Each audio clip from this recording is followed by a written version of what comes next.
पाकिस्तान के तालीमी निज़ाम का हाल ये है कि पाकिस्तान की अक्सरियत को ये मालूम ही नहीं है कि पाकिस्तान की कौमी ज़ुबानें कौन सी हैं। जी हाँ, पंजाबी, सिंधी, पश्तो, बलोची, सराइकी, गिलगिती, चित्राली और उर्दू ज़ुबान पाकिस्तान की कौमी ज़ुबानें हैं। जबकि उर्दू ज़ुबान को इस बात की बरतरी हासिल है कि उर्दू ज़ुबान न सिर्फ पाकिस्तान की 100% आवाम की मादरी ज़ुबान है, बल्कि पूरे पाकिस्तान की राब्ते की ज़ुबान भी उर्दू है। जी हाँ, उर्दू ज़ुबान पाकिस्तान के राब्ते की ज़ुबान है, जबकि इंग्लिश ज़ुबान पाकिस्तान की सरकारी और दफ्तरी ज़ुबान है।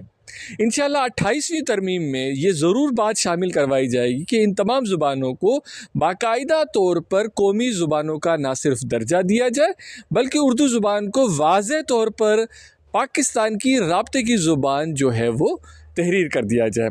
इसके अलावा इंशाल्लाह 28वीं तरमीम में क्रिकेट को पाकिस्तान का कौमी खेल भी बनवाएंगे। देखते रहें और जुड़े रहें। मैं हूँ आपका दोस्त अरशद अकबर आरई।